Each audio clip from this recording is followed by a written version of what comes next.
Welcome to the show, everybody. Micah with CoronavirusDiaries, and today I'm blessed to be able to speak with Luke Richmond, an Australian adventurer and author who's got a whole host of amazing stories to share.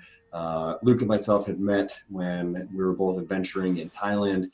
He was training for his next big adventure, and I was on my own video mission of sorts. But before I go too far into all of that, Luke, why don't you share with the viewers, the listeners, who are you, where are you from, what are you up to, man? Hey, it's great to be on. Thanks for having me. Well, I'm speaking to you from a little isolation down in Port Arthur, Tasmania. Probably not as isolated as some of you guys in the big cities. We're on a 25-acre bush block down here in semi-wilderness environment anyway. So slight impact, but nothing massive from COVID-19 at the moment. My life, what can I say? I'm a fortunate guy. I get to travel around the world on big expeditions every year. Ideally sponsored by some big companies, and then I get to share those stories with the same companies and the public to make a living in this sort of motivational speaking world and selling books and all that type of thing. I grew up in the outback of Australia, a little kid running around in the desert in the Northern Territory. Joined the military when I was 17 years old and served overseas in my 20s. And then once I got out of the military, I took off overseas, just searching for adventure, and ended up falling fairly extreme, but very rewarding expeditions every single year. That's awesome. So let's maybe fast forward to when we had met, and we're in Thailand, in Phuket, Thailand, and you were training for something then. You mind sharing a little bit about that? Yeah, the Thailand years. I mean, Thailand was like a bit of a mecca for us. We used to go back there every year, get fit and healthy, training in the training camps up in Phuket. And then right near Phuket was a little area called Ao Nang and Tonsai Beach, which was, apart from being world-class climbing, where we were there every weekend, there was also base jumping. And I'd taken up base jumping the year prior, and I was there training for some of my first ever building jumps at an undisclosed location somewhere else. Of course. But to train to train for that stuff, it's all about being very, very accurate. So when you're jumping cliffs or bridges or even antenna, there's usually lots of places you can land. But when you start getting into that urban environment, as you can imagine, landing areas are tight, wind dynamics are very different. So in Tonsai, I was just drawing small targets onto beaches, doing these different jumps and trying to hit exactly on those targets in varied ways of landing, so that when I did get to the buildings, I was accurate and ideally survived them all, which we did. And you came along on a few of those and shot some incredible footage for me that I still use to this day. Yeah, that was quite the epic adventure out there. I got to meet a lot of really cool people, and obviously hang out with you quite a bit. So you had a plan to climb a mountain and base jump off of said mountain. Yeah, You that's mind right. sharing a little bit about that, or like whatever ended up happening with that? For sure. Well, I guess with my adventure career, it started in mountaineering. So I took on the challenge to climb the biggest mountain on every continent all in 1 year. And I set off to do that. This is my first big project. It was a hell of a year with just tons of little mini adventures built into it, and ended up successfully summiting 5 of those, failed on the 6th, and then ran out of money. So I had to go back and start earning more money. From those days, I got into ocean rowing and was lucky enough to row across the Atlantic and get a world record for that one. Got into a bit of desert crossing stuff and dragged a cart across the Gobi Desert in Mongolia over a couple of months just to check out that little inhospitable place over there. Got into some river kayaking and did Australia's longest river, and mixed in with all that is just good old fun day-to-day micro adventures. And the big project I was working up towards with my base jumping and mountaineering was to link the two for a mountain called Amadablam, which is a mountain just under 7,000 meters in height in the Himalaya. It's actually about halfway out to towards Mount Everest on your right, outside a little village called Namche Bazaar. And this is all in Nepal. And the plan was to get up to a point on the mountain at about Camp 2, where there's just sheer drop-offs of thousands of feet either side of our camping position. And then after summiting, or even before, get a nice jump in from there and fly back down to base camp. It Didn't really come together. A guy beat me to it. A famous Red Bull guy got there before me. And I'm sorry to say he did die in his attempt on that particular jump. And that really put sort of the whole thing just kibosh for me. So I put that back on the shelf. But we did go and attempt the climb, and it was one of the most brutal yet beautiful climbs I'd ever made. We did make the very tough call of turning around about 2 hours from the summit. We had battled for about 10 hours to get to this point where we turned around, because my cameraman had frostbitten fingers.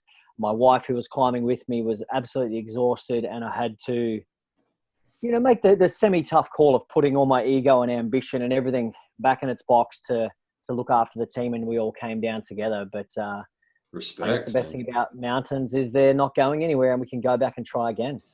Yeah, I mean, you say you're only about 2 hours from the summit, but 2 hours is a world apart, right? I mean, when you're in those types of austere conditions, 2 hours, you might as well be on the other side of the world, right? Well, and that's right. And the conditions we had on that particular day, because it was blowing about 100 kilometers an hour, or it was like 60 miles an hour for you guys. And it dropped the temperature down to about -30. So when it's that cold, and it's still before the sun came up, so we're in that sort of dark pre-dawn sort of hours, it's very, very cold, and we couldn't rest. So because it was so cold, you couldn't take 10 minutes to try and get a bit of food in or a bit of water. You would just start to freeze. Yeah. So we had to move for those 10 hours before. But then at our turnaround point, to get back down safely from where we turned around to get to Camp 2 was going to be about 15 rappels. So 15 full rope lengths straight down the face to get back to safety. So that's no joke either, especially if you've got a bit of altitude sickness, or my wife's exhausted and I've got a cameraman who can't use his hands. Yeah. So when you talk about 2 hours, well, it was 2 hours plus time on the summit, plus probably 2 hours back to be where we were, and then 15 wraps down. So there was still a bit of work to be done for sure. Yeah. Well, I think the mindset that you have in terms of like the mountain's still going to be there. That's a survivalist mindset, like base jumping. When I was playing around in it myself, very brief amount of jumps, I didn't do too many, and most of them were from the bridge, the Prime Bridge here in the States, which it's about the best place you could ever possibly learn. One of the best things that anybody had ever told me there is that if at any point in time you even question, like, should I make this jump? Just don't do it. Like if you're questioning, because you can, it's the idea of you just get home, and then if you're if you're not in it 100%, then you really got to check what you're doing or why you're doing it, because that's how you're gonna get yourself in trouble. 100%, especially when you're doing something like base, where there is no second chance. It has to go according to plan 100% of the time, or you will die, if not have some serious injuries. And I used to treat it as like similar to a pilot before takeoff. When I got on the edge, you'd be feeling a bit afraid, your hands would be shaking, but I'd go through this mental checklist of every single thing I'd need to do to make that jump safe. Have I packed my parachute correctly? Yes, that took me 1 hour. It's done. How do I feel? I'm feeling good. I'm not dehydrated. I'm not tired. I'm sweet. How's my landing area? Good. I'll do a little spit check to check updrafts or headwinds or anything, up on the face. And you go through that whole list. And once you get to the bottom and you know that you've done it all to your absolute best ability and it's safe, then you really want to jump out into that void. That fear goes away, all that second guessing goes away, and you just execute it perfectly. But at any one of those stages, if there was one point that wasn't right, that's a non-negotiable. I was out of there, regardless of who was jumping with me or anything else. I was gone. Do you have any jumps that when you had planned and in your mind, you're like, yeah, this is gonna be sweet, and then you found yourself on the edge and you're just like, it's not right, and do you have any that stand out that you mind sharing? Oh, for sure. Well, even my favorite jump there in Tonsai, the one that you filmed. Yeah, which above is Freedom Bar. Yeah, the one above Freedom Bar. So it's just amazing, overhung cliff right on the water, and you land back at the bar, so you can immediately have a beer and chill out. Yeah. But to get there, as you know, is probably an hour and a half of semi-technical climbing to get up to the top around the back through the jungle. Jagged stones and monkeys. Yeah, all that. And when you get up there, there's no guarantees, especially if you're a bit of a conservative, safe-ish jumper like myself. you do that hour and a half, you're sweating, you're pretty tired, you've worked hard to get there, and there is something that is just not right. There's one non-negotiable point that isn't right. So you got to make that call to take all your gear off, pack it down, and then down climb that hour and a half or 2 hours back to the bar instead of taking that few seconds and getting stuck into a beer. And that's a tough call for people, Yeah. man. So I've backed off that one and climbed down as 3 other guys backflipped off and, survived and had perfect openings and landed, but you have to back yourself. Yeah. Respect, man. So you'd mentioned earlier in the conversation about you'd had these plans for adventures, and you're like you're smashing them out, good things, and then financially it was a roadblock, and then it was like a pivot, right? Absolutely. When you hit those moments in your life or in your adventures, how do you approach? Like, is there a way that you approach these pivots or these? It's a problem that you have to solve. You've been doing this for a long time, and I can only imagine you've kind of hit those barriers a few times. How do you navigate those? Well, I sort of live on that line my whole career. But the biggest thing I have to say, first of all, is that if you're going to live on that line, you have to be able to live very, very simply, and you have to have no debt. Because every time you end up back at broke, it's absolutely no problem, as long as broke is all you are. But if you're broke and in debt, and trying to live some lifestyle that you now can't afford, well, then it just all implodes and you have some serious issues. But because I've always just lived simple with no debt, I get to that point, it's like, right, now I need to make some bloody money. How am I going to do this? What's in my network? What companies haven't I approached? What projects have I got coming up? And you just hit the ground and hustle. And in my kind of world, you might have 100 conversations and one of them turns into a $20,000 sponsorship and you go off on your next adventure. So you just have to be very aware that from one day to the next, you can go from bottom to the top, or you might stay at the bottom for a while and just be happy with it. But you have to live simply. Sure. In order to maintain that year after year. That's great advice. You've written some books. I've got 2 out now, mate. Yeah, from the last, what's it been, almost 12 years of big adventures. Yeah. Well, the last one is relatively recent, right? Within the last, is it like 6 months, maybe a little bit longer? Absolutely. It was actually coming off the press at the printers as the coronavirus pandemic gripped the world. So it is now, I'm not sure where the first 50,000 of print run are sitting, probably on a ship somewhere. I'm not sure where. There are physical copies. Yeah, absolutely. So I always do all of my books. My first book, One Life, One Chance, came out paperback, Kindle, audiobook, all the rest of it. So the same with the second one. The paperbacks have been stalled, but the Kindle's out and the audiobook will be coming soon. But yeah, the second one's called Vodka and Sandstorms. So hopefully it goes as well as the first one. Yeah, for any of the listeners, viewers, all that information I'll include in the links below to be able to check out what Luke's got going on in his world.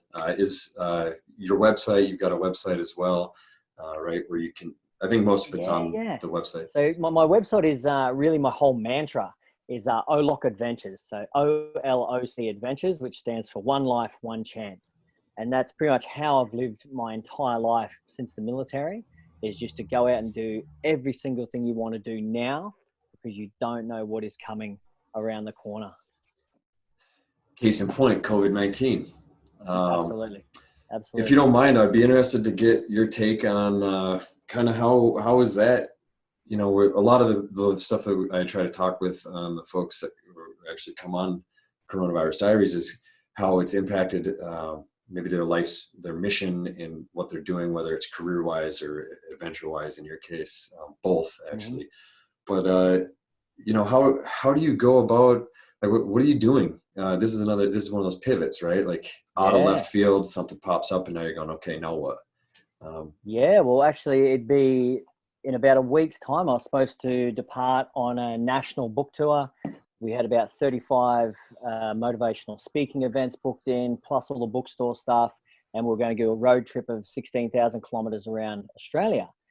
And obviously that has just all been canned until later notice. I also make a majority of my living and gain my sponsorships out of this motivational speaking circuit. So speaking to companies.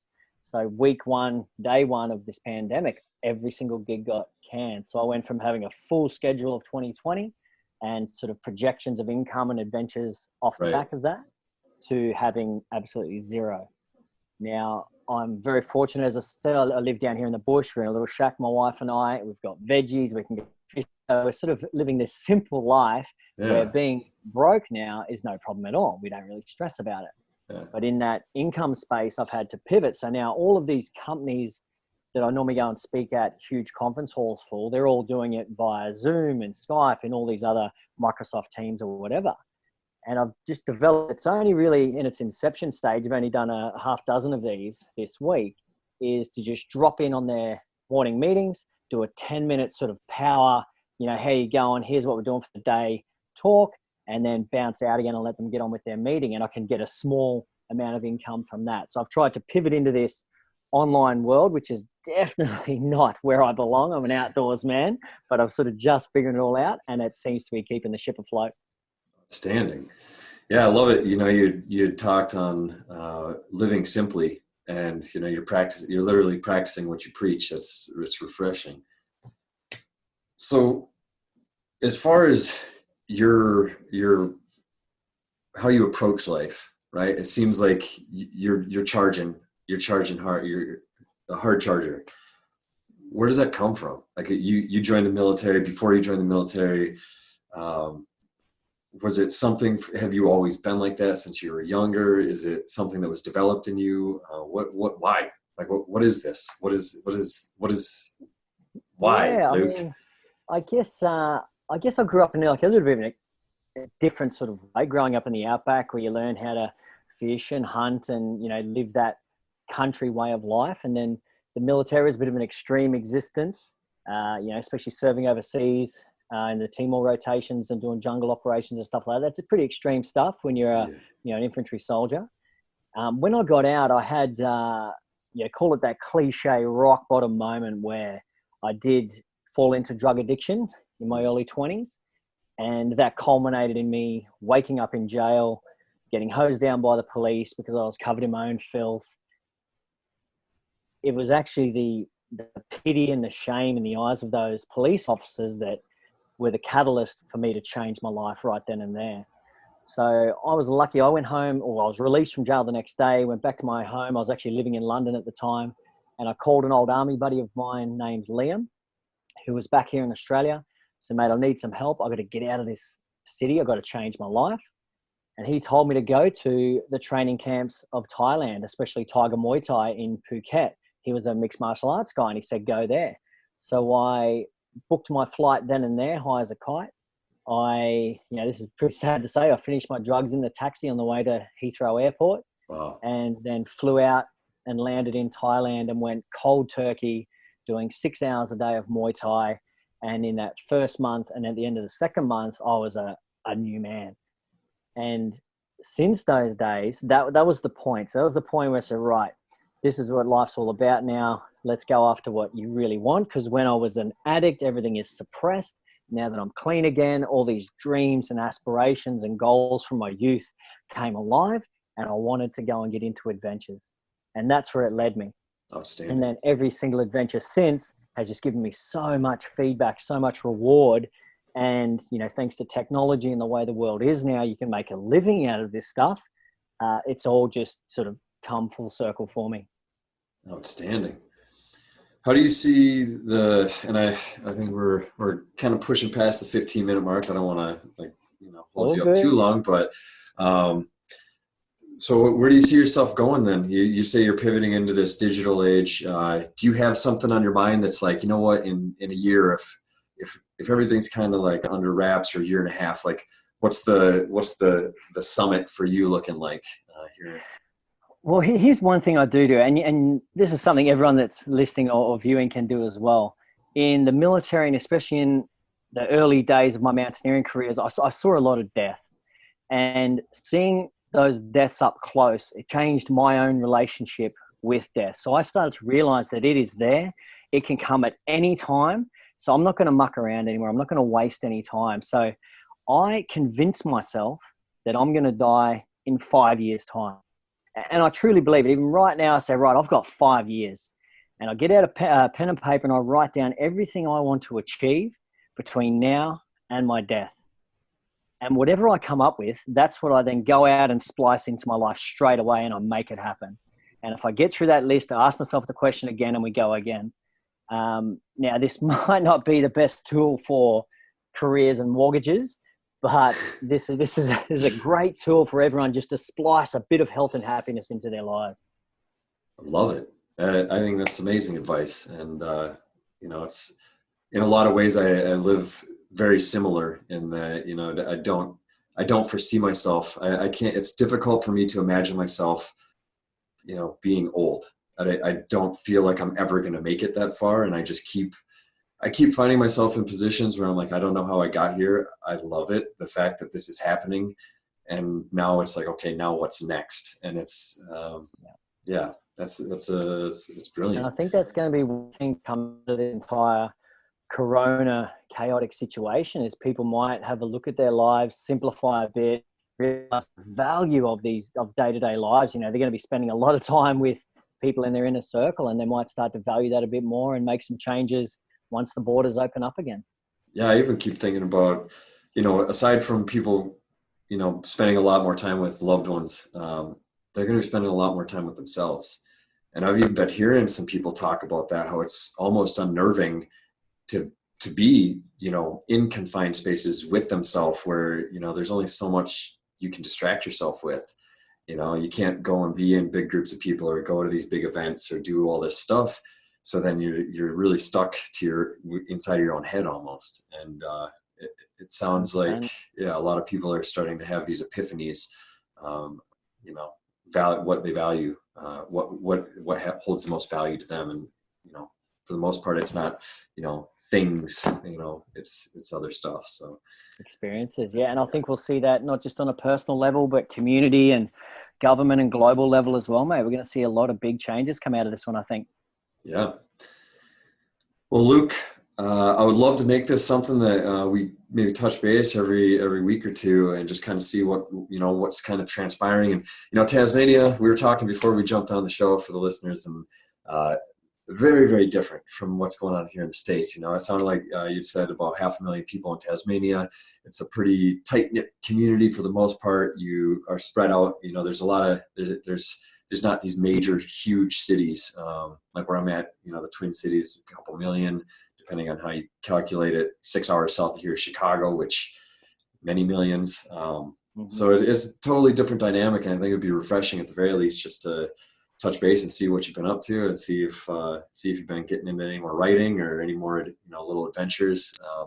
Maybe even we'll get to see what your backyard looks like when you shared some of the stuff where you're walking out to the cliffs. Man, that is you've definitely got a beautiful view out there. So it's not a bad place to isolate. We had a little 20K kayak mornings along the cliffs and out to the bay, so it's not going to be too tough for us down here. We'll be okay.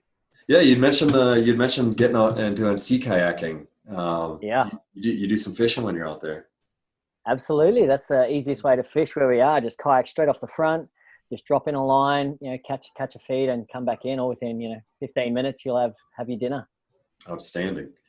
Well, maybe when the air traffic opens back up again and Tasmania has open borders, I'll have to make that trip out that way, and show them what the sea kayaking is all about. So you're welcome anytime. Get down here. Outstanding. For all the listeners, all the viewers, this was Luke Richmond. All of his information is going to be down below.